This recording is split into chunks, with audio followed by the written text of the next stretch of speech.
Hi, this is Natasha A-Lot here from Get Blissed. Tonight I just wanted to share with you some thoughts I had about education and also about sharing. So, in other words, contribution. Now, what is education?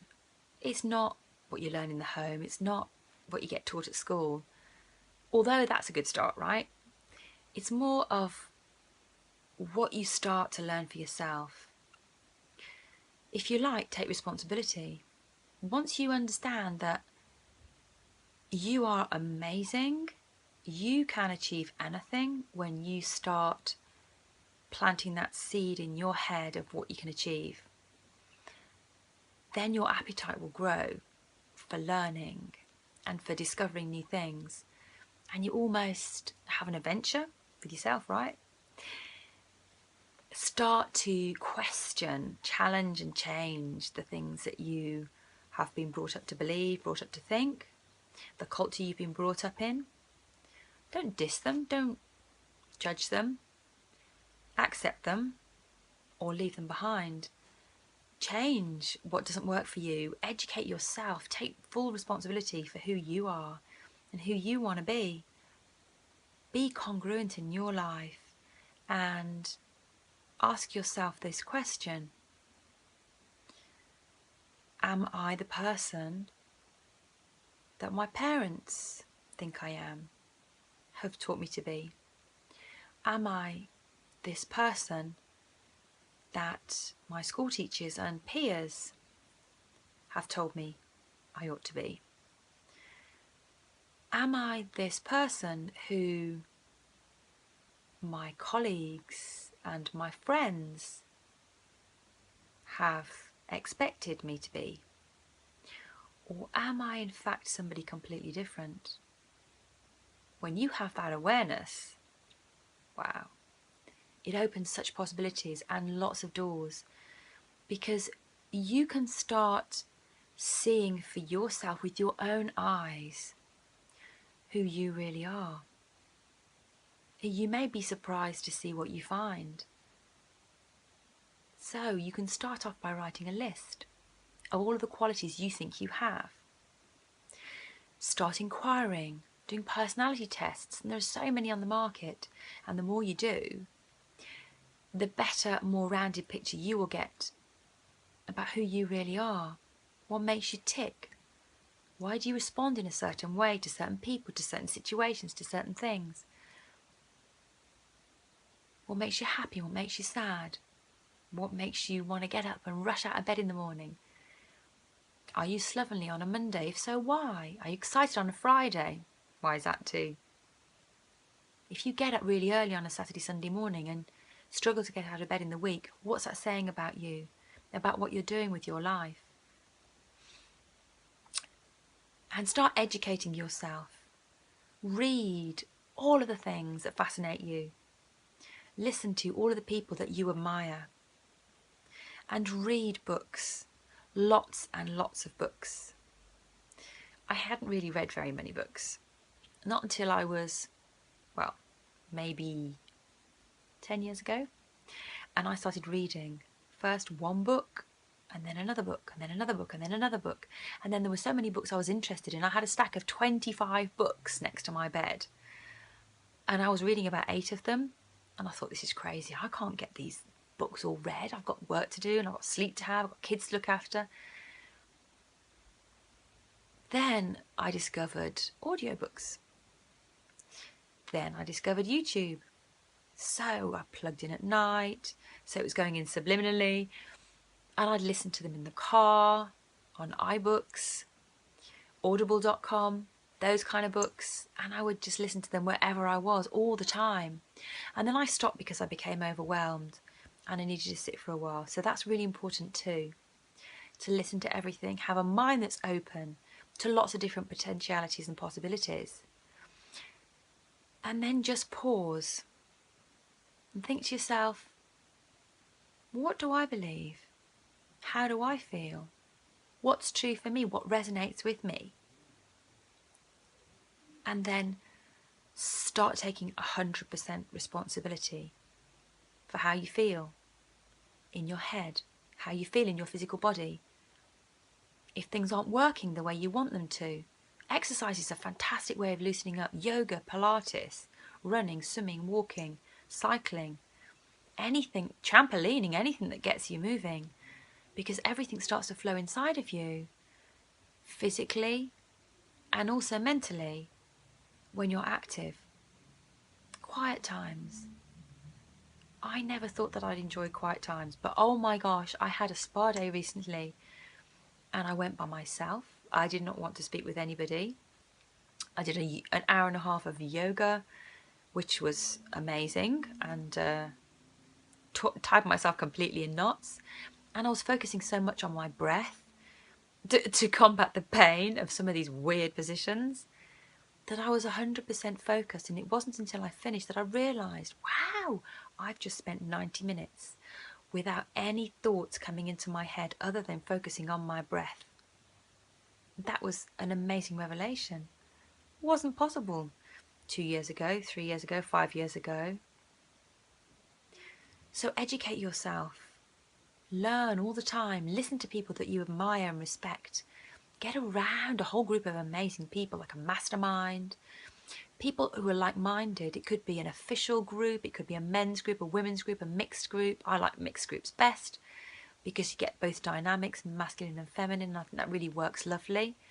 I'm also involved in a women's group, which again is very powerful, very open, very, good for sharing and trust building. And then get into an amazing mastermind group, whether it's people who you just resonate with, people who are your friends you hang around with, or people that you've handpicked and have a huge amount of respect for. And share with these people and let them share with you. Be willing to learn, be willing to be coached, and also be willing to share with them, so that together it's like baking a cake. You don't make a cake just with flour. It won't work. You don't bake a cake just with eggs. That wouldn't work either. And so by educating yourself and sharing with other people and collaborating with other people, it's a much more potent, creative and evolving entity, because you learn from those around you, those people who are on your wavelength, those people who have the same mindset as you. They're going to help you grow. They're going to encourage you to grow. They're also going to challenge you to help you stretch, step outside your comfort zone. And they're probably going to push you further than you might even push yourself. And that is really important, because it's not called a comfort zone for any other reason than it's what you're comfortable in. And you're not going to evolve and stretch and develop as a human being to the extent that you will stepping outside of your comfort zone. Because stepping outside of that comfort zone might be a very fearful thought for you. And yet the second you do it, oh my goodness, you think, what is all the fuss about? I was in my comfort zone. I've stepped outside my comfort zone and I've done it. Wow. So what's next? And slowly, little by little, you will realise that you are pushing yourself, that you are stretching yourself, that you are evolving into the person that you always wanted to be. And 6 months down the line, 12 months down the line, you'll look back and think, gosh, yeah, I did it. That's amazing. And you'll start recognising the people around you that supported you in that journey. And you'll feel a deep sense of gratitude. And you'll also be able to be inspired to help other people and to share your story. So educating yourself and others and sharing with others is so important. It's how we grow, it's how we evolve. We're all connected anyhow. So why would you not want to take advantage of somebody who has skills that complement your own? Who has skills and gifts and personality traits that without them in your team, without them on your side, you couldn't achieve what you want to achieve. So seize this moment. Don't wait till tomorrow. Don't put it off. Do it right now. Have a think about what you can learn, how you can educate yourself. Do you want to buy a new book? Do you want to listen to an audio? Do you want to research somebody? Do you want to reach out on Facebook or LinkedIn and connect with somebody who you've always admired. Because people who are teachers, people who are successful, people who are entrepreneurs are more than happy to share. Because they want you to be as good as you can be. So reach out now. Have a fabulous evening. See you soon.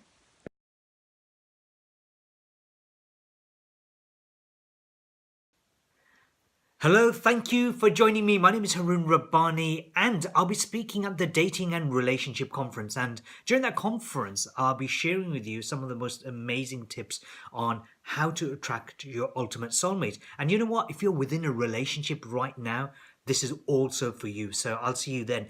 But right now, I've been asked by my good friend Des O'Connor, to make a quick video about a topic which will be hugely important. So I want to cover a couple of things. First of all, you've probably heard of the law of attraction, and I don't know about you, but a lot of people have got a lot of mixed feelings about law of attraction. Well, there's a universal law, a spiritual law, which is even more powerful than the law of attraction. It is called the law of intention. And in fact, many people have written about it. My good friend Lynn McTaggart has written numerous books on intention. And the late, great Wayne Dyer has written a book called The Power of Intention. I'm sure Deepak Chopra and a number of others have written about it. But here's the thing. How do you put it into practice? So let me first of all rewind you back and get you to understand the concept of intention. If you take an atom, so if you look at your hand and you go deeper into your hand, you see the skin, and you go deeper and you magnify and you go deeper and deeper, and you eventually get to molecules and eventually get to atoms. And when you look at an atom, the smallest part, and obviously the smallest whole parts, that is because you can get smaller parts within an atom called subatomic particles. So when you get to an atom, you will find that 0.0001%, it's a very small number by the way, is matter. 99.99999% recurring is non-matter. So isn't that interesting? So I've worked with and I've interviewed scientists like Nassim Haramein, for example, who's an amazing physicist. And when I've discussed this particular topic about what's this 99.999%, it's not empty space. Within that space that exists is something called intelligence, so it's information, and get this, Dr. John DeMartini definitely concurs with this, it's called intention.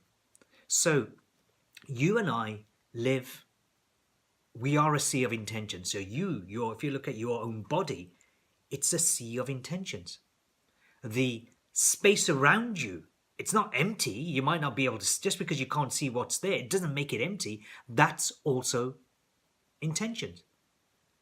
Everywhere you look, there's intention. If you're within a room, say for example, and there's 2 or 3 of you in the room or 100 of you in that room, you are in a sea of intentions. Now, when you get your intention absolutely clear, then you start impacting on the reality that you create. So let me give you an example. So you have, obviously there's trillions of atoms and obviously the intentions that go with them. You also are composed of 50 to 100 trillion cells in the body. Now, you don't have to consciously say to, for example, your eyelash or your eyebrow, hey eyebrow, you got to grow. It just does it, right? So your cells work individually and in communities, and the communities come together and they have bigger communities. So they're called, first of all, you got tissues. So you might have fatty layers, for example. You'll have muscular tissue, etc. They work together in different communities and different capacities. So your whole body is full of communities. And the thing with intention is this. You might say, well, Haroon, I want to find my soulmate. How come I don't find my soulmate? If intention, all of that kind of stuff works, why am I not attracting that ultimate soulmate? But here's the thing. When you set your intention, most people don't realize that they're subconsciously or unconsciously setting many other intentions. So when you've got all these conflicting intentions, the one that has most energy, the intention that receive most energy is the one that materializes. So you've probably heard the saying, where energy flows, sorry, where attention goes, energy flows. So here's an example. If you're looking for a soulmate and you're thinking of your past relationship, let's just say, I don't know, I was in a relationship where my partner was very controlling, let's just say, and you're thinking to yourself, oh, I'm looking for this handsome guy or beautiful woman, but the one thing I don't want is somebody who's controlling. And in fact, that controlling nature of your ex-partner, or could have been your father or whoever, this controlling nature bothers you. So somewhere in your mind, you reflect back to, oh, I don't want to be with this kind of person. And when you keep on paying attention to one particular area, so let's just say negative area, then that then becomes your intention.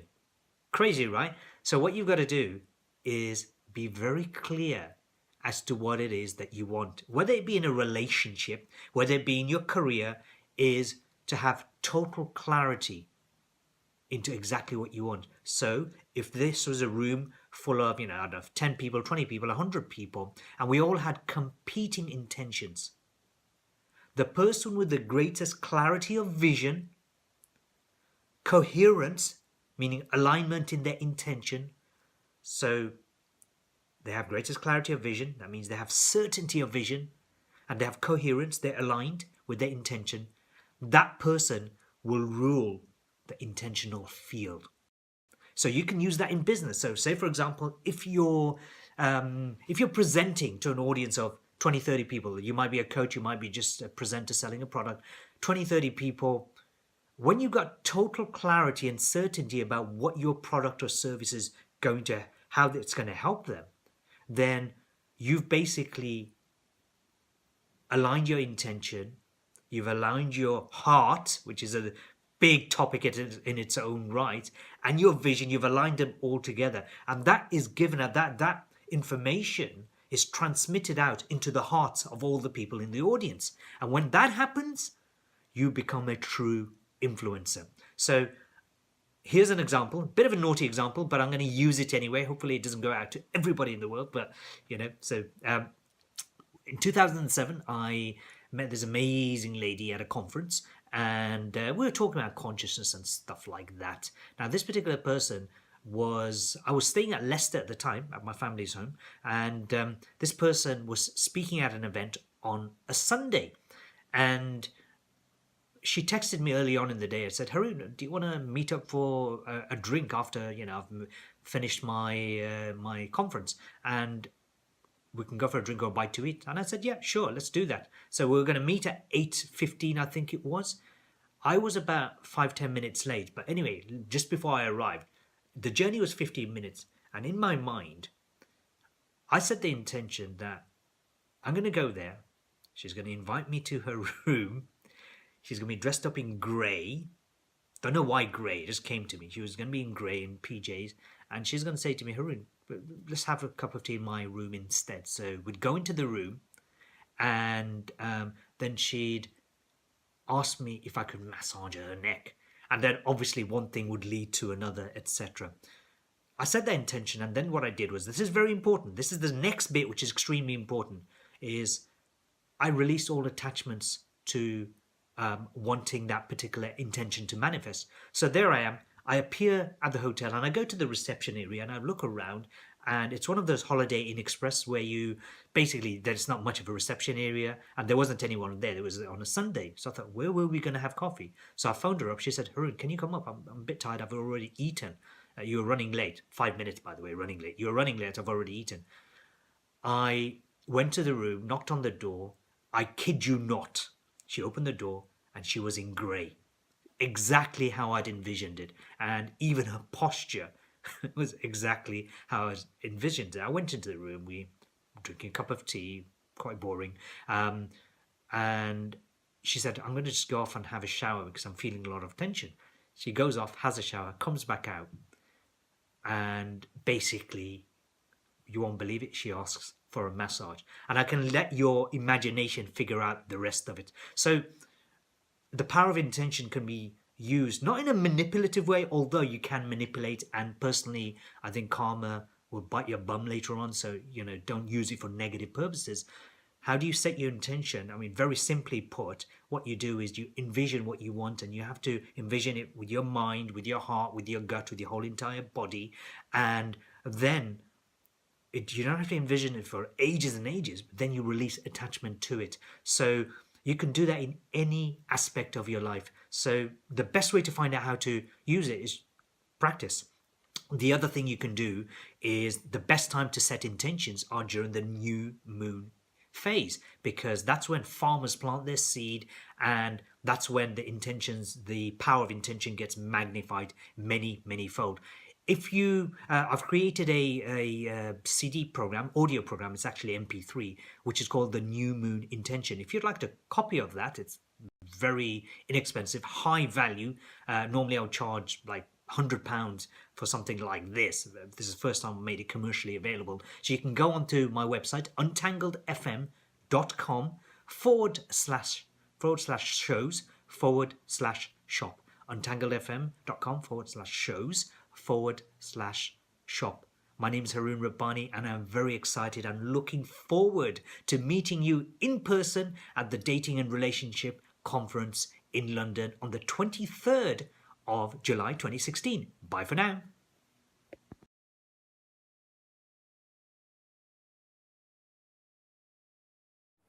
Hello, it's Ashka Colton of Get Ready for Love.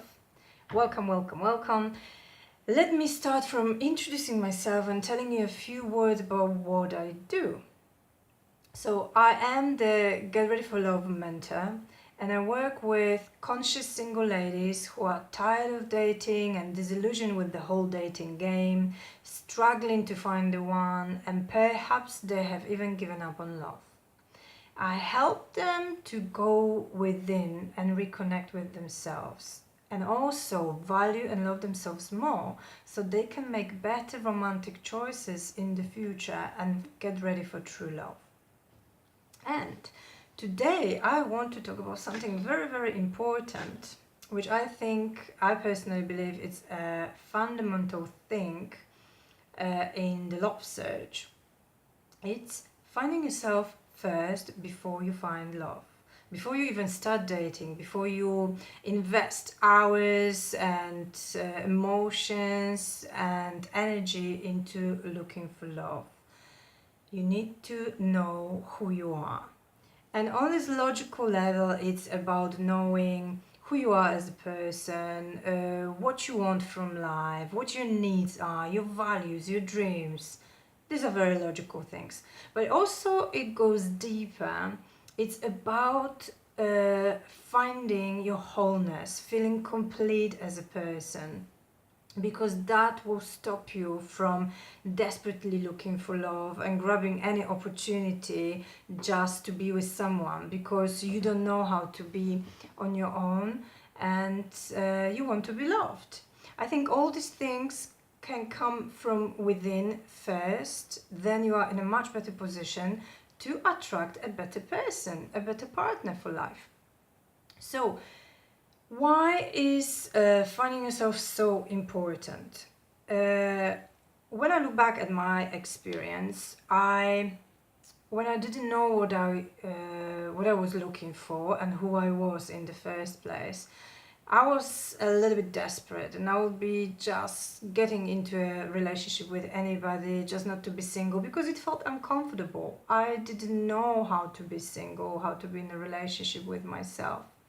So you can imagine that my romantic choices were not the best. So I used to invest lots of time and energy and emotions into the wrong relationships with the wrong guys. So there was lots of heartache involved, lots of tears, and lots of rejections as well. So it was an emotional roller coaster for many years for me. And when I suddenly realized that something is going wrong here, and I needed to reevaluate my approach to love and relationships, I felt this deep desire to reconnect with myself and finding who I was. So I started to do lots of things. Some were spiritual, some were not spiritual, but all of them helped me to discover that I'm actually a complete person. I don't need anybody to complete me. I lost my thoughts. And when you find yourself in that place, you stop really chasing relationships and chasing love. You have clarity who you want to attract, who you want to choose for a life partner, and you have healthy boundaries which help you also choose better people. Also, you have this strong sense of self, so you are much stronger in a relationship, and there's no chance you will lose yourself in a relationship. I don't know about you, but that used to be my problem. Every time I finished a relationship or I was dumped, I felt like half of me was gone, that I left a big part of me in that relationship. So that's why I believe finding yourself is so crucial before you even start looking for someone else.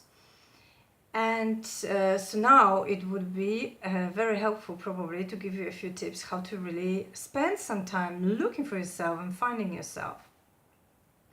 So the best way is to actually confront what you are afraid of. So I know for myself and for many women I work with, being lonely is a big challenge. So the first thing I did in my search was to actually spend some quality time in solitude. I spent weekends on my own because that was what I dreaded the most. Every time I finished a relationship or every time I was dumped, I was scared of facing a weekend on my own. So I filled it in with all the possible duties, obligations, commitments, meetings, everything, just not to be on my own. So I changed my approach and I started to spend quality time with myself. I meditated, I did yoga, I did lots of things which would ground me and helped me go within. And I think it's the first step to kind of become familiar with being with yourself, being in a relationship with yourself, which leads me to another tip, which is to create an amazing relationship with yourself. Because your relationship with yourself is the anchor in your life. Whether you are single or you are in a relationship, it is the relationship which will keep you grounded, because it's the only one which is guaranteed for the rest of your life. Everything else comes and goes. Your next partner can come and he can go. Your kids are here today, but they will leave at some point. So your relationship gives you the security, the stability in life. And so how do you do a relationship with yourself? Again, quality time with yourself, filling your days with some rituals which will help you nourish the relationship with yourself, like reflection, meditation, journaling, even doing something for your physical body, like a bath, a nice meal. Basically everything you would be doing in a relationship with a partner. We all know that, relationships require work. They just don't grow and blossom and evolve on their own. We have to make an effort to keep them growing, keep them becoming better and improving them. The same goes for the relationship with yourself. You have to invest time and energy to maintain that beautiful connection with yourself and create that intimate connection with yourself, because it will serve you very, very well every time you go through some kind of difficulties in life and challenges.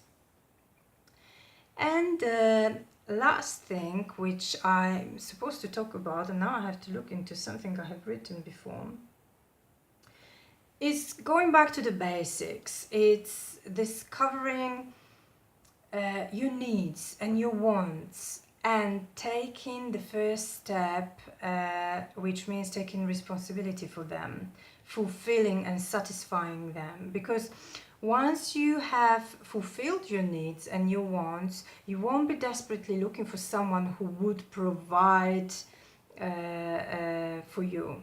So, for example, if you want to feel loved, give love to yourself. If you want to feel supported, become your first supporter in your life. Then, when you have that covered, you'll be looking from a completely different place. You will be happy within, you will feel complete as a person, so there won't be a desire for self-approval, for love, and for being provided with comfort and admiration, attention, whatever we want from our mate. Which, by the way, doesn't mean we will stop wanting these things. We'll still want these things, and it's perfectly fine to want them because we are human and we want them.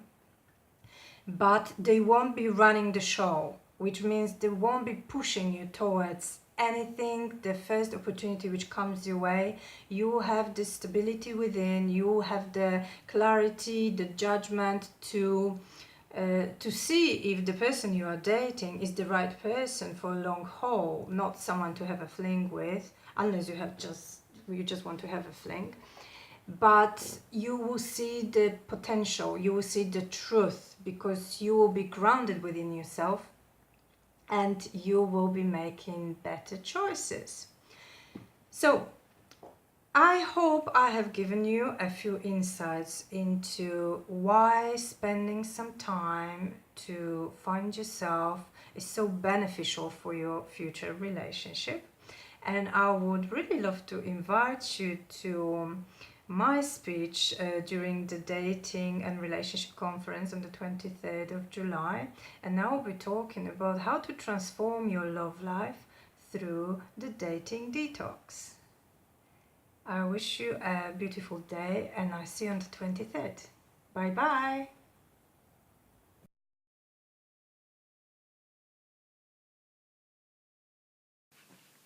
Hello, I'm Caroline Heward, the Harley Street Stress Expert and Relationship and Intimacy Mentor.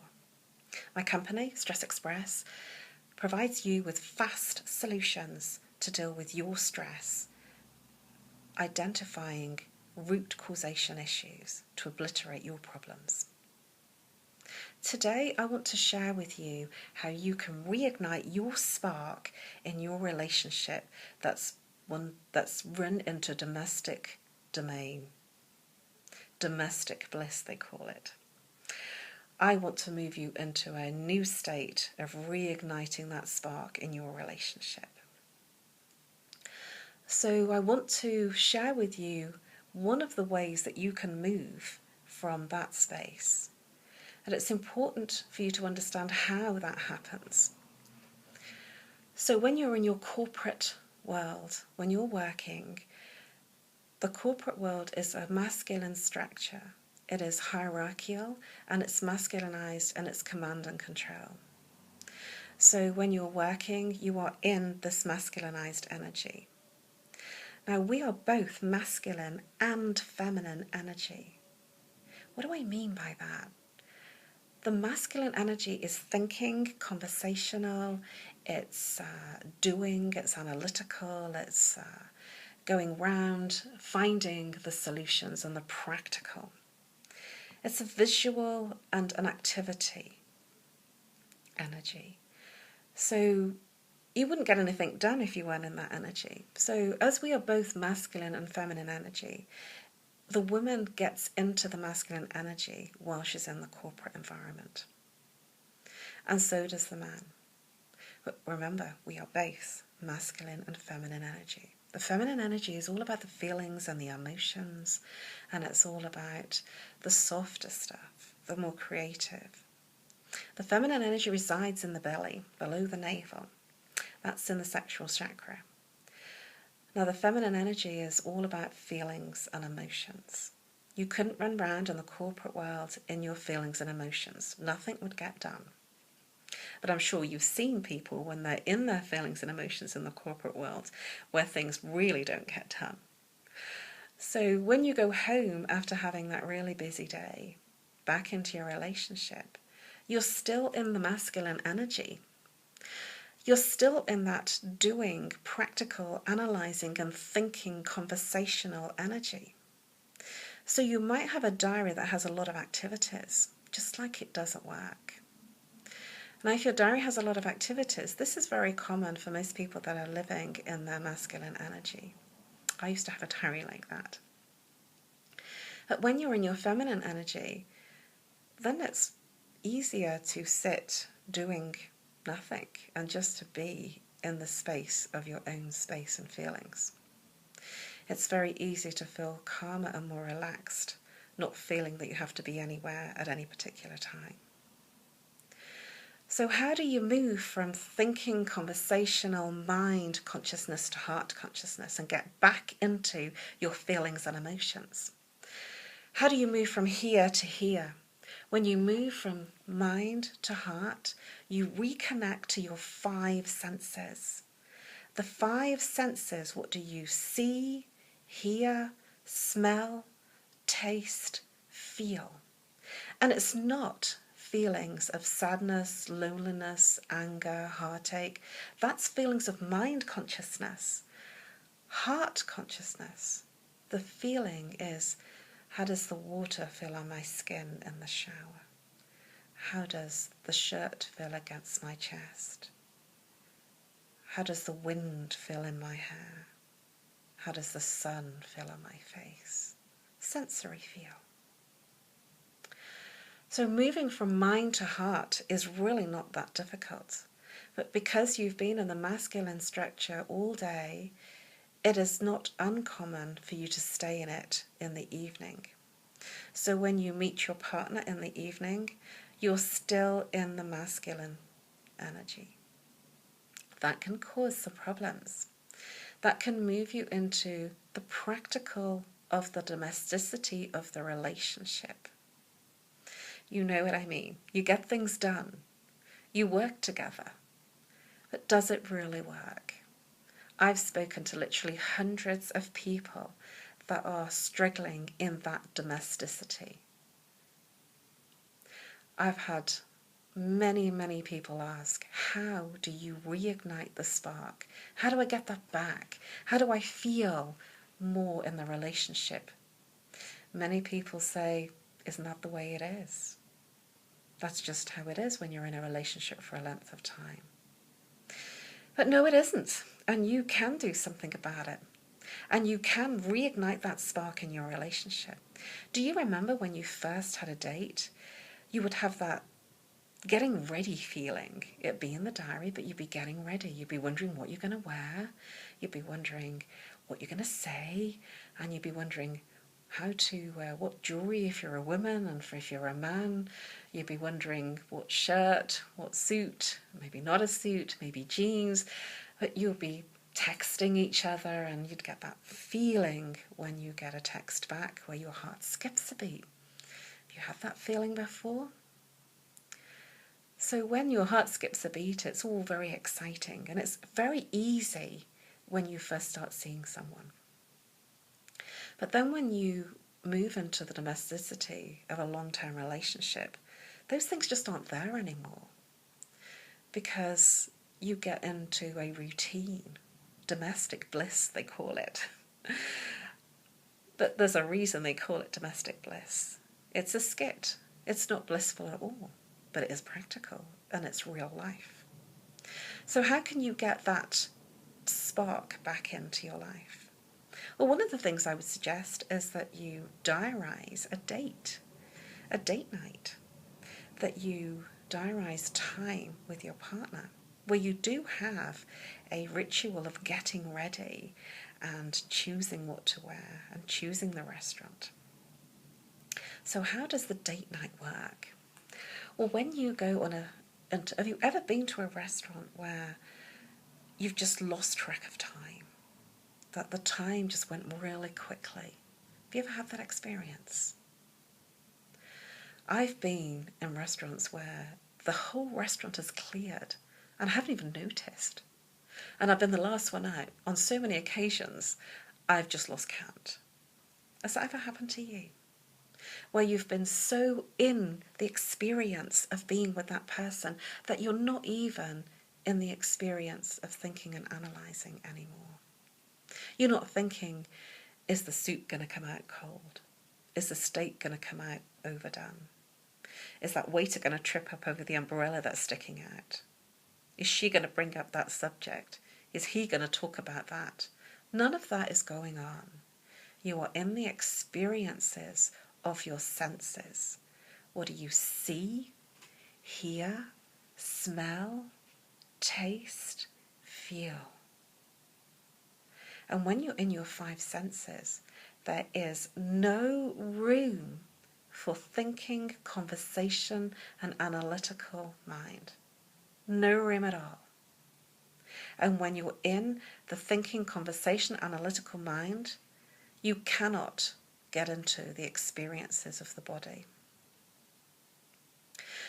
So when you are in thinking, conversation, analytical mind, when you're in your intimacy in the bedroom, things get a little mechanical, almost like a practical thing that there becomes no feelings and emotions. So how do you get back into experiencing from a new place? The sexual energy resides in the belly, below the navel. That's the seat of the emotions and the feelings. And when you go down into your own feelings and emotions, intimacy in the bedroom goes to another level. What I can share with you is a very fast way to move into your sexual energy. And it's through breathing. If you breathe down into the belly, all the way down into the belly, you are going to feel different. You move from mind to heart and you reconnect to your five senses and you begin to feel from a new place and a new space. There is no room for thinking when you are in that space.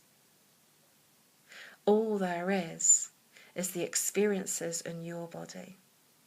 Now, when you move into your body and you are in your relationship with your partner, bedroom becomes a reignition of your spark. I look forward to sharing more things with you. I'm Caroline Heward, the Harley Street stress expert and intimacy and relationship mentor from Stress Express, providing you with fast solutions to deal with your stress and obliterate the root causation of your issues.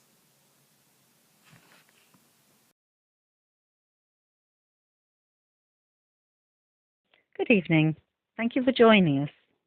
My name is Wendy Felicity Firmin Price. I'm the award-winning author of The Heart of Stable Relationships and known as the Relationship Healer. I'm looking forward to sharing my thoughts, ideas and experiences at the Dating and Relationship Conference with my talk entitled How to Stop Kissing Frogs and Find Your Prince. And gentlemen, so you don't feel left out, we will also help you stop having to endure those ugly sisters and stepmothers and help you find your Cinderella. Maybe you're here because you are feeling disillusioned about love. Perhaps the pain of past rejection or betrayal has been too great and you've shut the door on love. Maybe you've had your heart broken one too many times and you have sworn to stay single. Or perhaps you just don't trust yourself anymore to make the right choices. Well, what if you could change all that? Imagine being able to feel much more confident in your decisions, really being able to allow discernment to come into play. Imagine being able to attract the perfect partner for you where you can totally let go and trust both of you. And how about having a relationship that supports you wholeheartedly and allows you to be totally yourself and still be loved, warts and all? Well, not only do I believe this is possible, I am living proof. More about that later. So why should you come and listen? Well, I'm sure you'll agree that the subject of relationships can be a minefield. Yet, there's nowhere you can be that you're not in relationship to someone or something. Some of you may think you have opted for a single life trying to avoid the challenges of communication and commitment with another person, but you still have to be in relationship with yourself, life, or even things like money, food, and other seeming inanimate objects. The relationship you have with yourself is perhaps the most important relationship you can ever have, and is at the core of problematic partnership patterns. But why come along now? Well, would you agree that never before has there been such an important time in history where we really need to learn how to communicate better? Look at the wars with other countries, the rise in divorce, the breakdown of the family unit, the increase of single-parent families. Dating sites are making a fortune on the desperation and neediness of quick-fix relationships. Heartbreaks and unhappiness seem the theme of every song and Mills and Boon type books. It appears as if we have literally lost the heart of being in relationship. Well, maybe you're asking yourself, well, what will I get from attending this talk? May I ask you another question? Do you want to break through these patterns? Do you want to feel love and be loved again? Do you feel now is the time and you really are ready for love? Well, I'm sensing the answer could be yes. And if so, allow me to share my unique Freedom from Frogs formula. And an unusual way, you'll be able to come and test that out. Why me? Who am I to give this talk? You may rightly ask. Well, as someone who earned my degree in frogology, you know, that ancient art of consistently kissing frogs in the vain hope of finding your prince, I finally found a formula that allowed me to find mine. After years and years of unsuitable, unavailable, and unhealthy relationships, I was forced to have to do something different. I was extremely resistant to some of those changes initially, and I even ridiculed their source. However, as Arthur Schopenhauer, and I do apologise if I haven't pronounced his name right, states, when truth hits consciousness, first it is ridiculed, then it is violently opposed, and then becomes self-evident. Well, when I had the courage to allow in the self-evident stage, my life changed dramatically, and not only in the dating department. My financial situation improved, my business became profitable, and most important, I did find my Prince Charming. Without these princely principles, you will find it difficult to break these patterns. You will still go out forgetting to take your inner guidance system. You know, your reject radar, that will probably be overridden, and your alarm piles will still be on mute. Without understanding how these patterns get formed, you will blindly keep making these mistakes, continuing to get your heart broken and your happiness thwarted.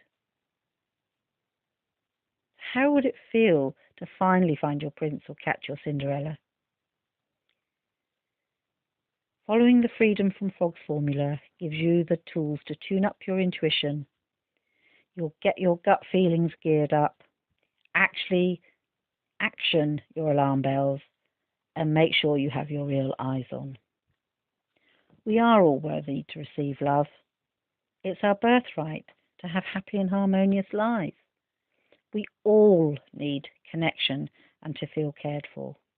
And that includes you. Relationships do not have to be complicated. Come and discover how to simplify yours and allow yourself the love you deserve unconditionally. See you there, Saturday the 23rd of July, the Strand Palace Hotel at 11 a.m. Thank you.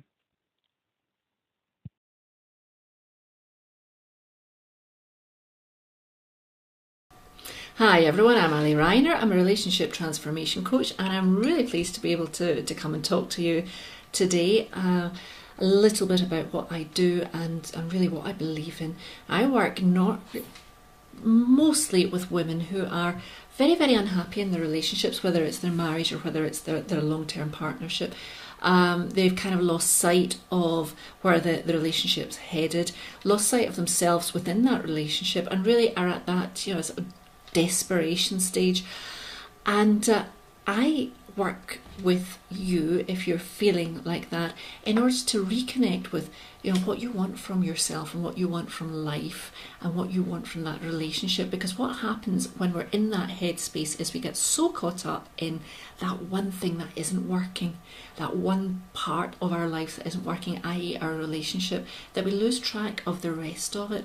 So I like to take you a big step back and get you to take a big look at your life, see how your life is, see what works, what is going well, because it's not all gloom, doom, despair. There are parts of your life that are working very well. There are parts of your life that you don't want to change, that you relish, but you forget about them because you're completely focused on this part that doesn't work.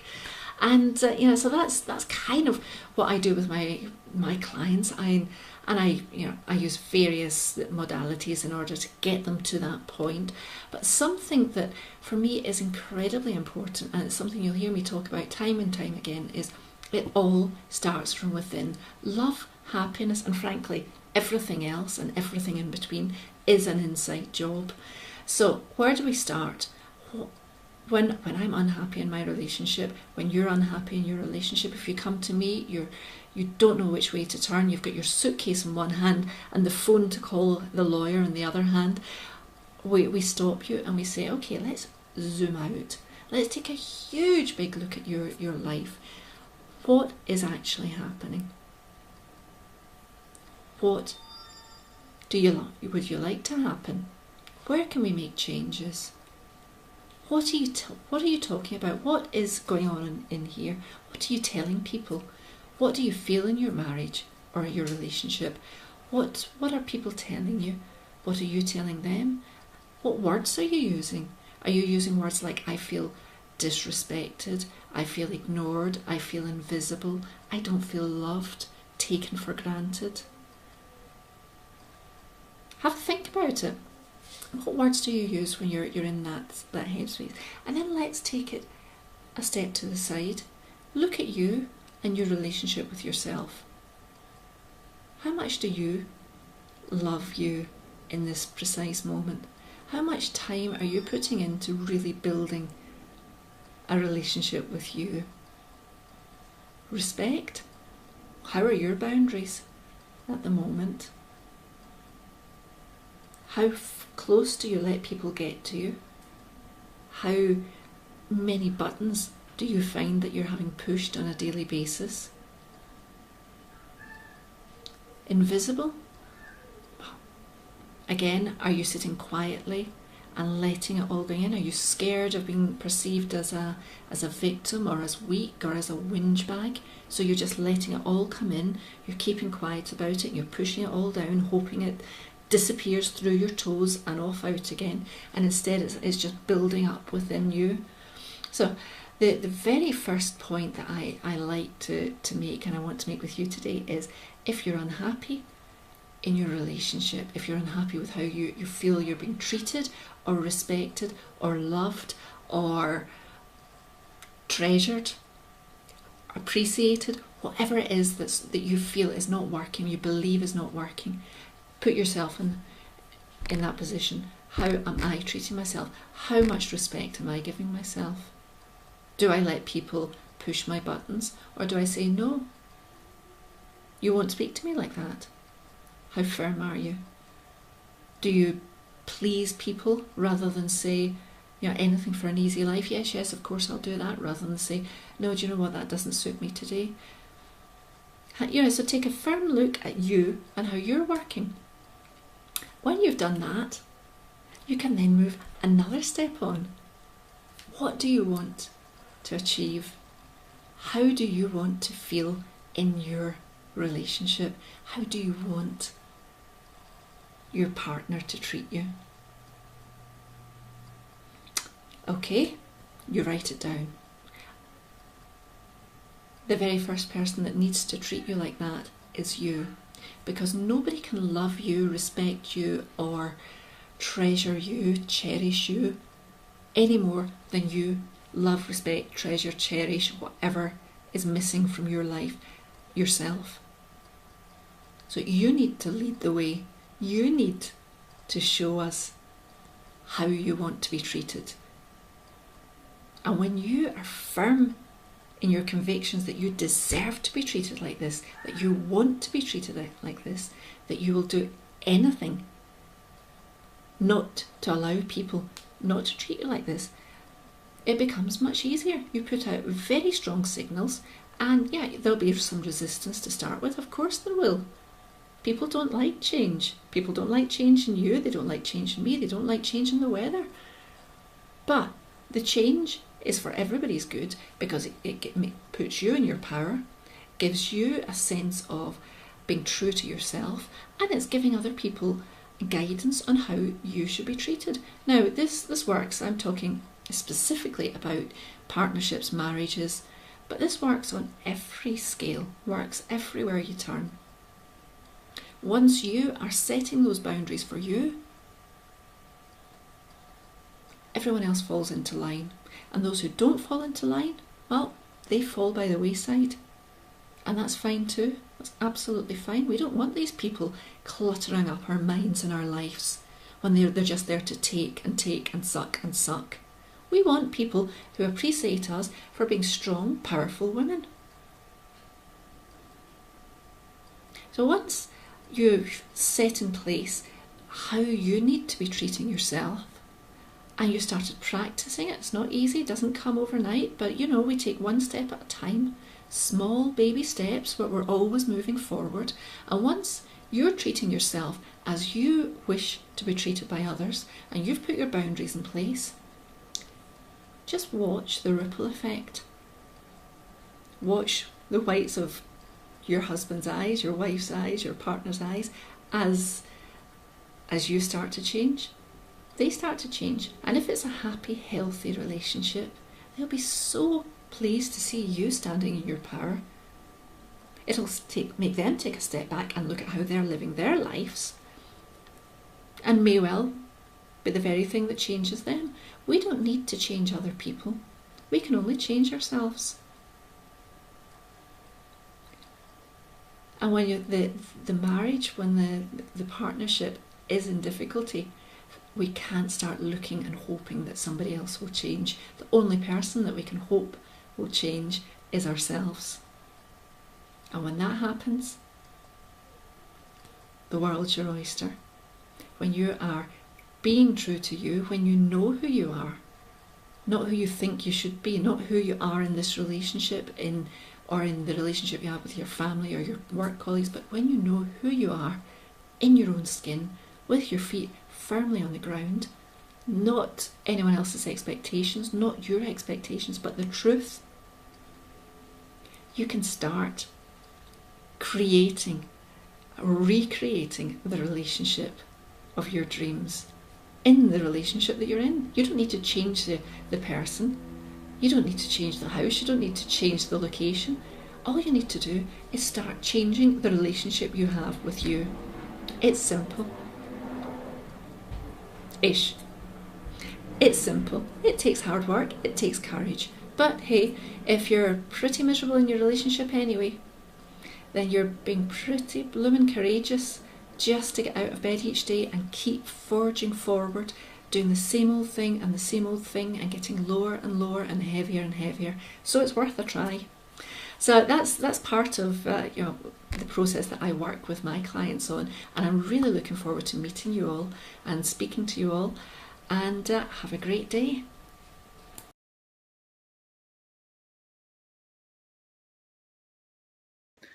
Hi, I'm Graham Price. I'm a chartered psychologist, personal and executive coach, and development trainer, and a relationships consultant. Most of my work is about helping people to remove limitations from their lives. Before I even became a psychologist, I had plenty of personal experience in achieving this in my own life. At the ripe old age of 27, I took stock of my life and found I had plenty of limitations. Limited attitudes and self-beliefs, limited confidence, limited success in relationships. I was lucky that I met some wise people who told me how to change all this. It took me just a few months to completely turn my life around. I found out how to control my mind, how to choose more productive thoughts, and how to control my feelings and behavior. I gained the ability to act powerfully in any situation. I discovered I could become pretty well whoever I wanted to be. I gained control over my life and became more confident, achieving, and successful. Since then, I've been sharing the secrets I learned with others, first on a one-to-one basis, and since then with tens of thousands through seminars, webinars, and conferences. Let me tell you that you too can take complete control of your life. You can gain huge self-belief. You too can be as successful as you want to be. You too can develop the skills and mindset you need to achieve that. Okay, you can't change the way you look. We're born with that, but you can certainly be whatever body shape you want to be. Yes, you absolutely can. You simply need to learn how to take control of your mind and hence your behavior. I'll be talking about some of the things I learned at Des O'Connor's Dating and Relationships Conference in London on the 23rd of July. Come along and listen. Meet more people looking for relationships. Hear more speakers. Have a great time. I look forward to seeing you there.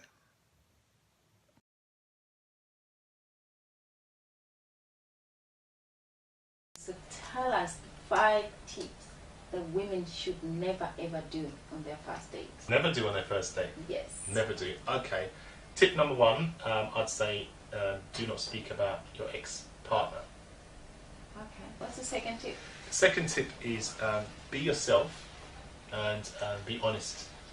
Okay? There's no point you telling him that you're, for example, you're a big shot, independent, successful woman earning 6-figure sum and you're not. Because the lies will come out, and especially you may. I mean, we all do it. We've all told little porkies on the mix. Men do. We all do it. Men do, but women shouldn't do it. Yeah, men do. They even borrow cars and they come with to impress the suits woman. and big watch and be like, yes, To please impress, the woman. because we want to impress the woman. And Okay, so women shouldn't do that at all. no, just be yourself because the truth will come out in the end. Okay, so be yourself. That's very important. What's the tip number 3?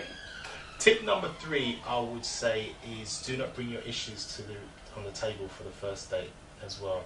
If you haven't worked on yourself prior to that point, try and work on yourself, but try and make the event you're having with him as positive and as enjoyable as possible, and try not to come across as negative, rude, swear, and those negative traits. There's ways of portraying them as well, and try not to judge him on the first date as well, because we all do not tell the truth on the first date, so to speak. We all like to cover up certain situations, and you may ask a woman when was the last time she had a date, and she may tell you 6 months ago, and it might have been last night, for argument's sake. Same as men. Same as men. Just about to say that. Same as men as well. So don't open up too much. That's right. Okay, what's tip number 4? Tip number 4 is look the part, but don't show too much, especially if it's hot. And what I mean by that is, if you wear a short skirt and showing your cleavage, that could be perceived as a bit too much for some men, especially if he's looking for a woman to settle down with and maybe get married, all those kind of things. That will be perceived as not a serious type of woman, but not too much, because he could be perceived as though you're Something else. something else. Wow. Okay, very interesting. Now, tip number 5. Tip number 5 is what I said originally, is have a screening process in place. Very It's important. so important. You need to Very have your plan in place. What do you want to find out about this guy? And align that with what you're looking for.